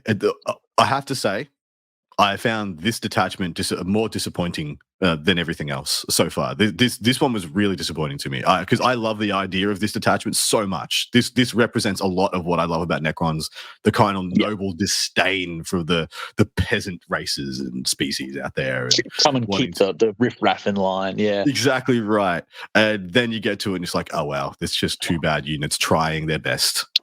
I'm sincerely hoping a balanced data slate just clarify some of those keywords, and I think it could be viable after that. There's no way SK isn't supposed to have the Overlord keyword, right? Please tell me there's no way SK isn't supposed to have it. Yeah, and imitate Overlord on a command barge, not having the Overlord keyword. Yeah, dude. Like, come on, guys. Let's just be reasonable for a sec. And well, speaking to that, if that does happen, how far does this go up in your estimation? So I seriously say this, I've always been biased. I love the Silent King. I think the Silent King, as he is now, if he can just every turn go -1 damage, I actually think he is a very competitive unit. Right? Love to hear that. He basically outperforms almost anything else in 40k. He is now super reliable, and his buffs work in shooting and melee, like real hits and wounds of 1 for everything within 6. He has a 2-up armor, 4-up invo. He can get a 6-up feel no pain, and now if he's -1 damage as well, he is phenomenally durable, and he's got the menhirs who come back to life and heal D3. Yeah. For his cost, if you can do this detachment and it benefits him, and he also gets +1 to wound, I'm like, yes, take my money. I will play the Obeisance Legion. I will do it straight away. I'll just play it. But it currently does nothing other than -1 damage for him, and so I can't justify it right now. I really feel like you were just the voice of like 80% of the Necron players right now. Just give me a reason to play Silent King. Let me feel good about him, please. I want to use my Silent King, whose base is colored in with highlighter. I am enthusiastic to play the worst painted Silent King in 40k, and I would like to do it again. Yuck. All right, let's get into this last one. Hypercrypt Legion. Now, this is very, very spicy. I think this is the coolest detachment. Maybe not the most competitive, but it's pretty close. It's pretty good. I think it's sitting in the middle. I think it's the second best, personally. Agree. Yeah. Actually, maybe the third best. Awakened Dynasty is still very good. Hyperphasing. Essentially, it's Grey Knights. At the end of your opponent's turn, you can select a number of Necron units from your army and put them in Strat Reserve. And Strike Force being the competitive level of the game, you can put 3 units into Strategic Reserve. And once you've made your selections, remove the units from the battlefield. Already, that is just like mind blown. Throw out the playbook. We can just do everything, people. It's wild out there. What are your thoughts? So love it. It's really competitive. I actually like the caveat that it's Strategic Reserves. So units that hyperphase can't just deep strike for free, for example, without having to do some other stuff we'll talk on later. I think it's intentional, but I think the thing that stops this being busted is you can't go turn 1 because, and that's according to the World Championships of Warhammer FAQ, that you can't put things in Strat Reserves and bring them out turn 1. So look, I'm not yet sure if that's going to be a long-lived thing for 40k, depending on the events you go to, and if you use like WTC or Rules Written, that can change. I do think that it is their intent to make it so that you can't go turn 1, and I say that because there's a stratagem later on in this detachment that theoretically, if you could go turn 1, I think is extremely uninteractive and would be really, really oppressive. And so I feel like that's their intent. However, if you're playing at an event where you can go turn 1, Bob's your uncle. This is an amazing detachment. Yeah, ride that wave until you hear otherwise. First of the enhancements, Dimensional Overseer. Necrons model only. It's funny how they need to put Necrons model only on the start of the Necron Codex. It's pretty funny, yeah. While the bearer is on the battlefield or in strategic reserve, add 1 to the number of units from your army that can be selected for the hyper phasing rule. So you go from 3 to 4 in a competitive 2,000-point game. Is that a big deal? Look, I think depending on how you build your list, that could be an auto take. I mean, you're basically just doing only 33% more of your own detachment ability. Mm-hmm. Like, yeah, cool. It's only 10 points. I think you probably just do that. Yeah, you're already buying. The thing that's weird about it though is that it only works if he's on the battlefield. So I can see some weird scenarios where, depending on what you put it on, he can like phase out and then not benefit. Yeah, that's pretty funny actually. What's the next one? Arisen Tyrant. This is the premium one. Necrons model only. Each time a model in the bearer makes an attack, reroll hit rolls of 1. But if the bearer's unit was set up on the battlefield this turn, lol, your detachment ability, you can reroll the hit roll in its entirety instead. Now, yeah. My favorite for this, as soon as I saw this, I was like, yes, I can finally do the unit I've always wanted to do. Locust Lord, 3 heavy Locust Destroyers, not with the anti-tank gun, with the anti-infantry gun. That bad boy unit shoots 36 shots base with exploding 5s, sustained hits, and now rerolls all hits. We're talking like 50 plus hits from that unit. And then it rerolls 1s to wounds as well against anything that's not vehicle or monster. Great enhancement. Fantastic. I think 25 points, if I remember correctly. Worth it. Risen Tyrant, 25 points. I'd take it. Hyperspatial transfer node. Each time the bearer's unit advances, do not make an advance roll for it. Instead, auto advance 6. Just add 6 to the move instead. Is this any good? So 15, this is actually pretty good. This is pretty good on a unit of wraiths. Hilariously, just to guarantee they move 16. But it's a bit odd because they also just released a new Necron character that has the same ability on his data sheet. So it kind of feels weird that we're paying points for something that the models you want to sell get for free. Not sure about that. I feel like that's the worst of the lot. Any good assault weapons, assault guns? Yeah, so Immortals with Tesla carbines, except Immortals can also take that Overlord that we just talked about. The true. Yeah, just gets to do that. So, yeah, it's a bit weird. All right, what's the last one? Osteoclave Fulcrum. Necrons model only. Important clarification there. The unit gains deep strike. So that is a win. That is a win of a enhancement because, of course, if you have deep strike, when you're arriving from strategic reserves, you can use the deep strike rule instead. So it basically bypasses a lot of the restrictions of this detachment and is really, really potent. That's an auto include to me. That is for me 100%. Absolutely. In the army list. Yeah, the second one and the last one are the 2 auto includes, the rerolls to hit and that one, and then the adding 1 more to your count for 10 points is probably in as well. But yeah, I can see you spending like the 50 points or whatever it is on 3 enhancements. I think they're worth it. I think they're worth it in this case. The package is very good, and they're all very synergistic. The deep strike one is just 100% needed. What unit would you do that with though? So I think it would be really, really valuable actually on, for example, a unit of raids or even a little Lich Guard unit or something like that, and rapid ingress them. So you'd start them in reserve and then like rapid ingress to set them up, because a lot of these melee units, or even a Scorpec unit, a lot of the melee units struggle with delivery in Necrons. And I think just giving them deep strike gives you so much flexibility on where you can put them. Yeah. Now, 100%, you can't take enhancements on Catan, do you? 100%. Because that's exactly right. You're putting it. But the only one you could take an enhancement on previously was the Transcendent, who actually has deep strike anyway.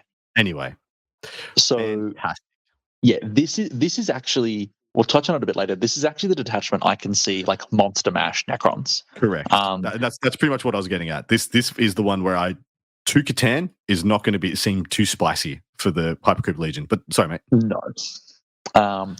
And like you touched on, the overall package of this detachment synergizes really well, and the stratagems keep up the theme, which is pretty disgusting.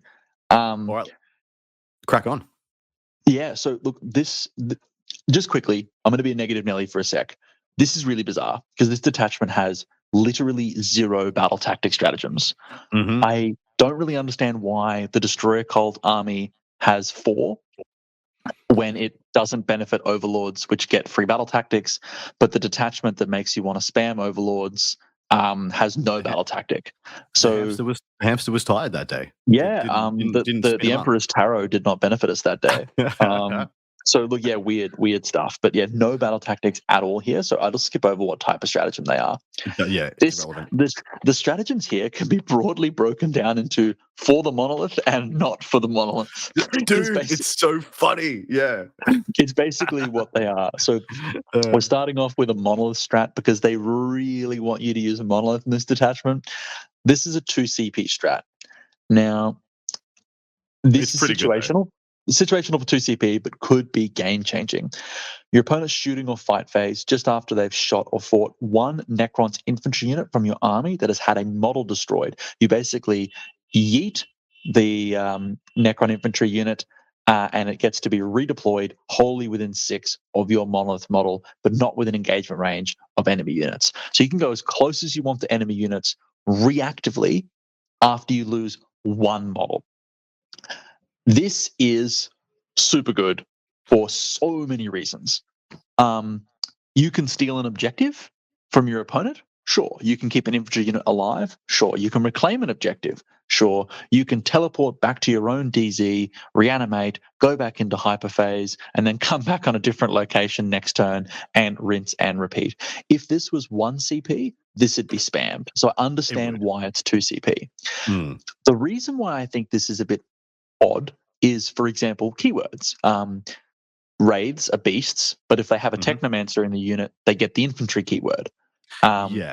So they're not infantry models, but this stratagem goes off infantry unit. So you can use this on Wraiths as well. So your opponent shoots a Wraith unit, they lose a model, they lose a model, they lose a model. You get down to like 1 or 2 Wraiths, a manageable package, and now you teleport them away. So you make them waste all their shooting, and then you get the unit to safety anyway.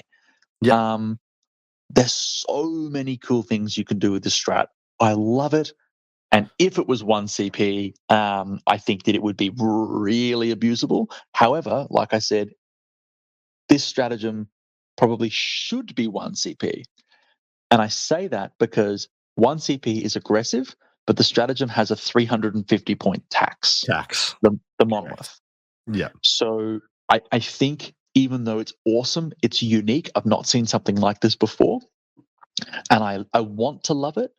At the end of the day, I don't, because the monolith tax for it, also a 2 CP strat, is a huge investment game-wise. Well, are you saying a monolith isn't auto-include, mate? Get out of here. Get out of town.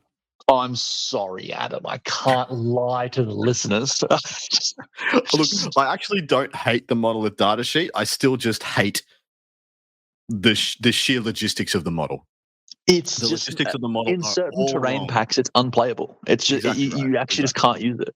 You can't use it. That's my biggest issue with the monolith, because I actually look at the data sheet now and I'm like, that's actually about where it needs to be takeable. Then yikes, you're like trying to physically use the model is just the worst. It's impossible. Right.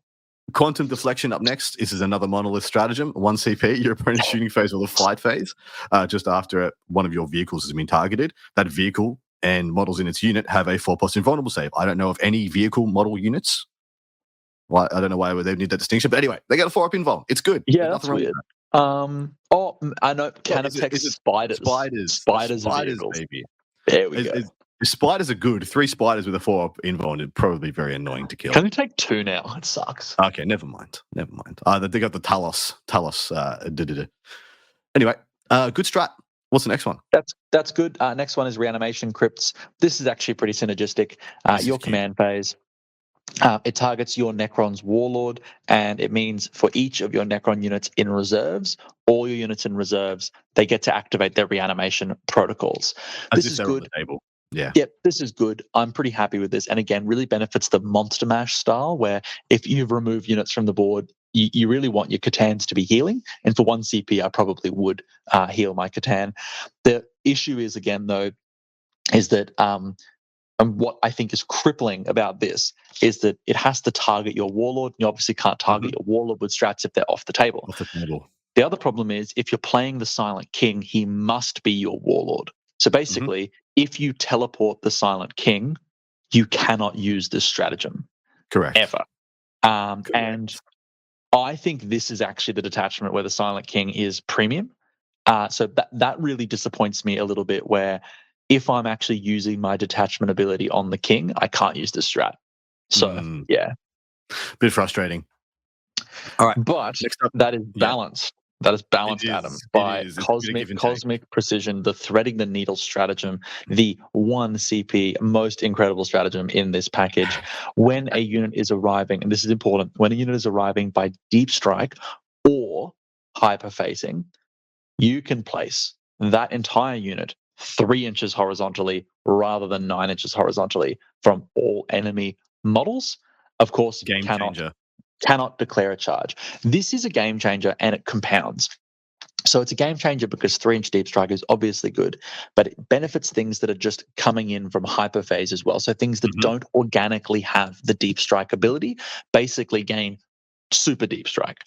A Catan shard just appearing 3 inches away from you is terrifying. The Silent King, terrifying. The Silent King just appearing in your deployment zone 3 inches away.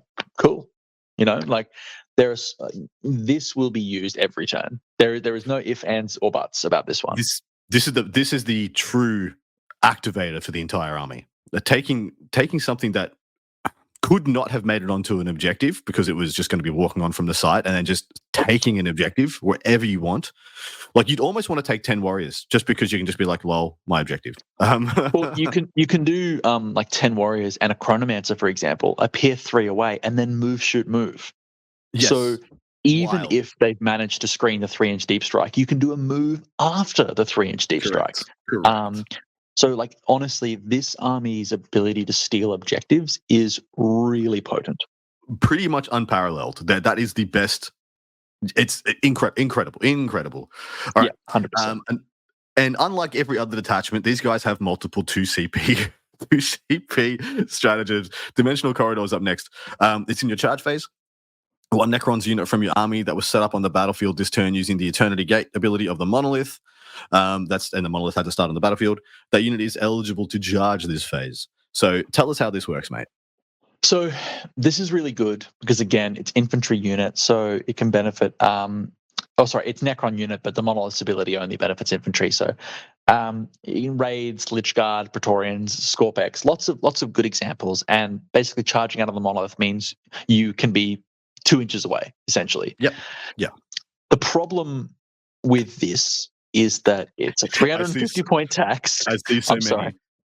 350 point tax for the Monolith. It's then a 2 CP tax for the stratagem that you can't discount in any way. It's then the fact that Necron melee kind of sucks. And the biggest and final problem is that they added a caveat to the stratagem that the Monolith has to start the turn on the battlefield. So your building has to somehow navigate between the terrain and then be in a favorable enough position to dump melee units out for 2 CP, and then they have to make their charge. It feels like they were trying to make combat easier. I would have much rather just 1 CP advance and charge. Like 100%. 100%. This, I know what they're trying to do here. Like, they're trying to make the Monolith competitive, but they have actually not made it economical to take the Monolith, in my opinion, because giving it 1 CP 4-up invo is cute, but it has 2-up armor anyway. So that's not really improving its durability against most things, in my opinion.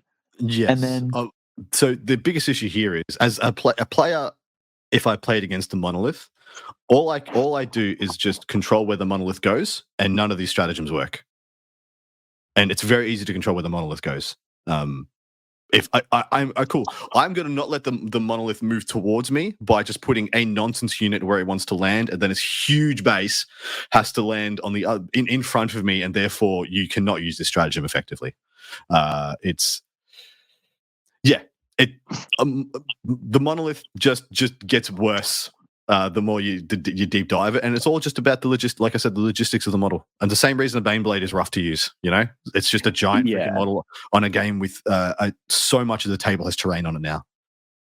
See, it's funny. We were having a bit of a chat about, as much as I understand the model's not built that way, but if you just chucked the monolith on a flyer stand and said that it could overhang ruins, like the Tesseract, yeah, it would actually immediately become, I'm not going to say good, I'm going to say usable is the word I'm going to use. Like yeah, literally possible to be played in 40K. I still think they're usable. I just don't think you can convince me they're good. I think you can definitely take one, but I do not expect to be seeing them in. Well, I actually think, funnily enough, that the Art of War data sheet tier list had them in top tier, had Monolith in top tier, and I am just so ready and waiting to see Richard try and convince people. Yeah, convince me that is correct. I am so sorry. I could not disagree more. I think the Monolith is absolutely a building, and inside the building is just your shit storage. It's literally a Howard storage world on wheels. I love it. All right, we got one more, and we're gonna wrap this up. Entropic Damping, 1 CP. Your opponent's shooting phase just after your enemy has selected its targets. One Titanic model from your army that was selected as a target of one or more of the attacking unit's attacks and is not within 18 of the attacking unit.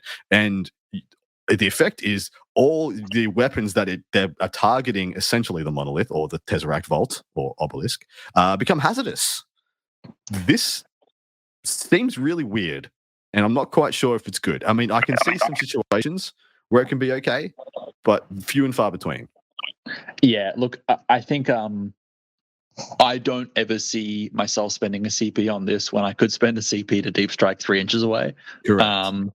I also don't think I'd ever spend a CP on this when I could spend a CP on 4-up invo, for example. Like, if you're shooting me with, I don't know, eradicators or something, I'm probably not going to give your guns hazardous in the 1 in 6 chance that I might kill an eradicator. And ironically, like things like Inceptors or Tower Crisis suits already have hazardous. So like the crazy shooting stuff, a lot of it already does have it. It would be so much. It would be so much cuter if you could make it more hazardous. Like it's hazardous on a 1 or a 2. Then I would actually. I'd consider it. I definitely would. I don't think that stratagem's a hit, but the overall package is a hit. All right, that brings us to the end of what we're going to be able to do for the review. We've gotten through all the detachments. It's time to put them in a little bit of an order. I do think the best detachment is not arguable. The Canoptic Court is above and beyond better than the rest, but I actually think the next 2 are debatable. What do you think is the next best after the Canoptic Court? So I want to like the Hyperphase, and I think that the Hyperphase Legion probably is the second best detachment rules wise, but interestingly, I don't think it actually synergizes with the Necron Codex as well. And what I mean by that is, I think the Hyperphase wants you to take like high damage single model units like Catan, Silent King, etc. And that's awesome. That's really, really cool. But if you build a whole army of roughly that, you're going to have like 40 OC max on the table. You're going to have like your ability to actually play the mission is pretty poor. You're CP hungry and you don't really have much other to contribute. I fully understand you can take like warrior units and stuff, but they suck. They're going to die immediately to a stiff breeze. So I feel like the Hyperphase is a better package, like you've said. But for Necrons, I actually still like the Awakened Dynasty would be my second pick. The detachment rule, +1 to hit if you have a character in a unit, awesome. Benefits all the squads. The stratagems do everything from buff shooting to be more defensive to reroll wounds. You know, there's a bit of everything in there. And I think that detachment actually, ironically, is a second best pick for raids. Making raids hit on 3s always, and make your Technomancer basically immune to precision is just good for that detachment. There's very little not to like about the Awakened Dynasty. So I think Awakened Dynasty is second, but with a pretty close third from the old Hyperphase boys.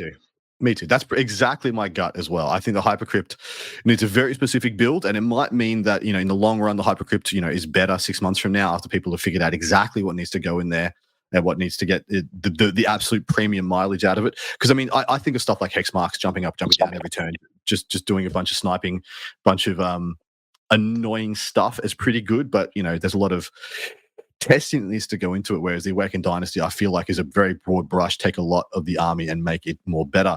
And then it just kind of, after those three, it's just who's worse, the Obeisance Phalanx or the Annihilation Legion? It is. Geez, that's tough. See, I think rough. I actually think, and this hurts me, I actually think the Obeisance Legion is worse than Annihilation. I actually do. And that's an unpopular opinion. Unpopular opinion. So much. It sucks so much. But the Annihilation Legion doesn't it actively does buff some units that I want to use. I think, for example, if you were going to take Scorpex anyway, you take one that can stop fallback and do some cool stuff, and you could theoretically win some games off that. That is exactly why I think the Annihilation Legion is better, because it has some stuff in there you can't get anywhere else, and it does things people are not ready for, are not prepared for, and have not been widely seen in the game of 40k. It actually brings a lot of X factor. Whereas the Obeisance Legion, apart from once per tournament taking a CP off your opponent as you cackle, really doesn't bring anything new to the fore.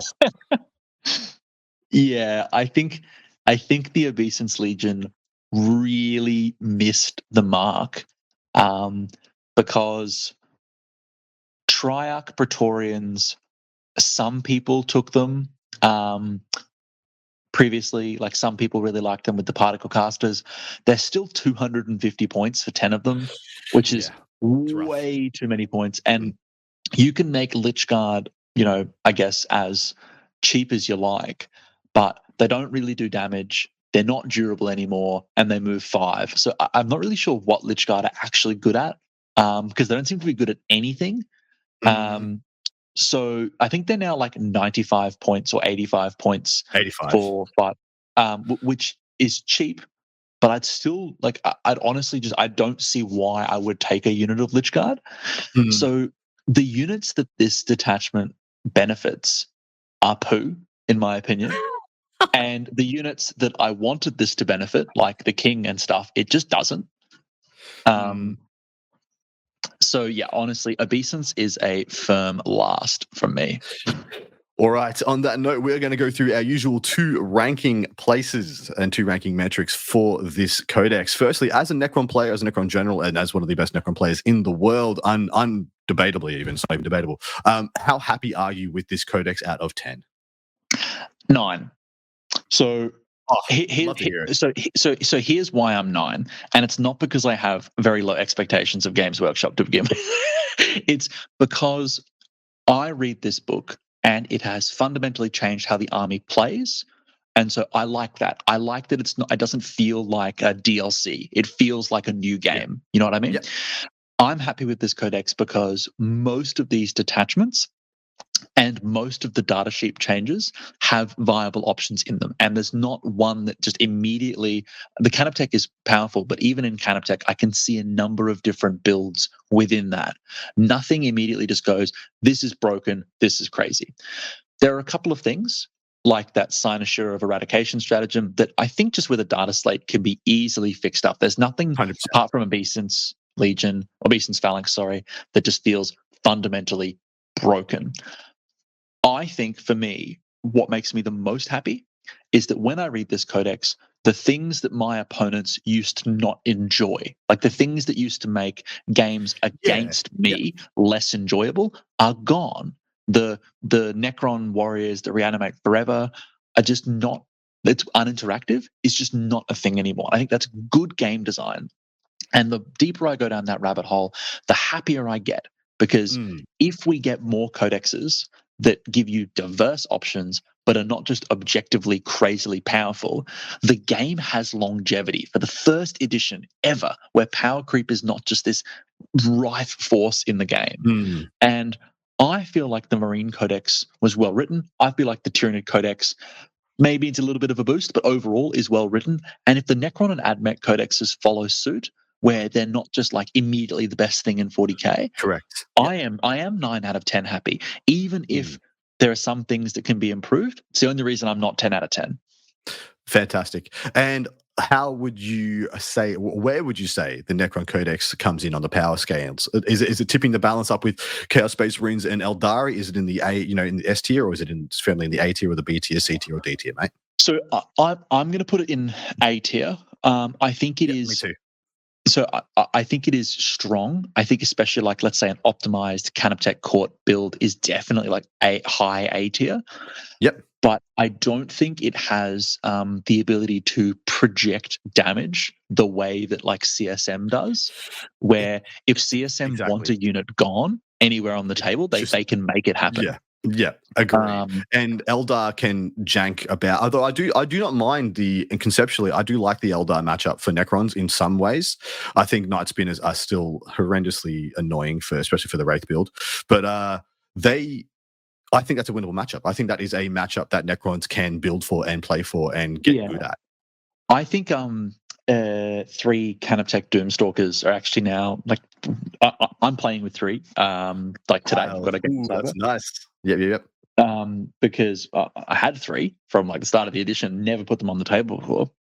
But now, like in all seriousness, 135 points, right, for a 12 wound, 4 up invo chassis that has a strength 14 gun that now rerolls all hits if they stay in your own DZ.